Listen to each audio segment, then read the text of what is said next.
What's going on, YouTube? This is SG1 Sports here on the Miami channel at the Voice of College Football. We're going to preview the 2023 schedule that just came out last night. Before we get to 2023, let's look back at 2022. Here was the schedule from last season for Miami. Of course, Texas A&M was the big non-conference game. They came up just short in that one.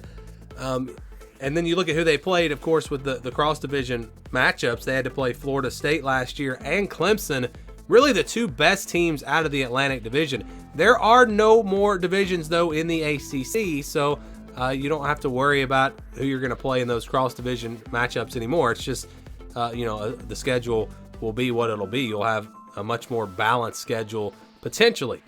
So before we get to 2023, or before we look at the full schedule, let's look at just the games outside of the conference first. So they'll play Miami of Ohio, they'll play Texas A&M, this time at home, and they'll play Bethune-Cookman, and then also Temple on the road.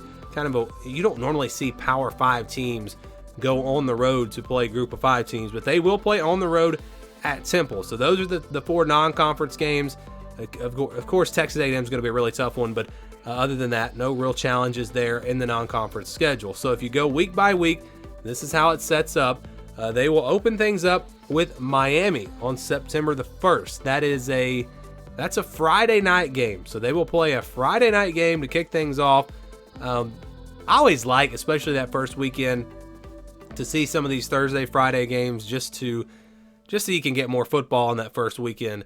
And it gives a spotlight more to those teams that play on Thursday and Friday, because a game like this probably gets buried on Saturday, but maybe a little bit more of a national audience for that one.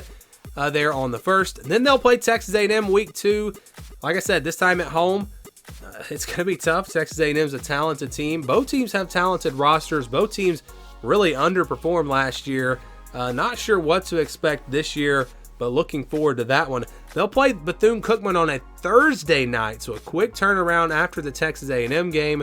Thursday night game against Bethune-Cookman. And then it's on the road at Temple on September 23rd. So that's their first 4 games, all the non-conference games, and they have their bye after playing Temple. So they get their bye week pretty early, and then you just get into that grind of the ACC schedule. No more breaks after that. They open up with Georgia Tech on October the 7th. Then it's North Carolina on October 14th on the road. They will play Clemson on the 21st. So once again, because if you had the schedules the way they were last year, I don't believe they would have played, if you still had the divisions, I don't believe they would have played Clemson this year. Or maybe they would have. I don't know exactly how it would have went, but they will play Clemson and Florida State again this year. After Clemson, they play Virginia on the 28th. Then you go into the final month of the season, November 4th, on the road at NC State. I can tell you for sure they would not have had to play NC State, Clemson, and Florida State, because you wouldn't have had to play 3 teams from teams out of the Atlantic. So this is shaping up to be a pretty tough schedule.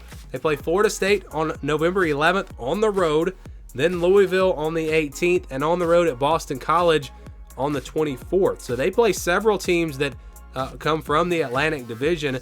I guess it's about 4-4, a split there.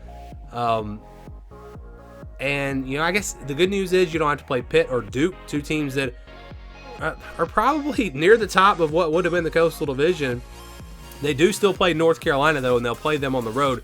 But I'm looking at that back-to-back right there in November. On the road at NC State, on the road at Florida State. That is really, really tough right there. That's going to be one of the tougher back-to-backs probably in the conference. But, a lot of games that they can win. You look at Miami of Ohio, Bethune-Cookman, Temple, Georgia Tech. We'll just skip North Carolina and Clemson for a second, but Virginia, Louisville, Boston College, those are 7 games that are very winnable for Miami. The other 5 games will be a little bit tougher, but if they make some improvements this year, you could probably win some of those games as well. So this is a schedule that gives them a chance. Again, I don't like having to play Clemson, NC State, and Florida State. I really don't like that NC State and Florida State on the road back-to-back. But Texas A&M is the only real challenge in the non-conference. So overall, a schedule that's not too bad. It's got a few bad spots in there. And again, talking about back-to-backs, they played North Carolina and Clemson back-to-back as well. So you'd like to see those games spread out a little bit more. The totality of this schedule, not all that bad, but where some of the games are, it does make it a little bit more difficult here for Miami in 2022.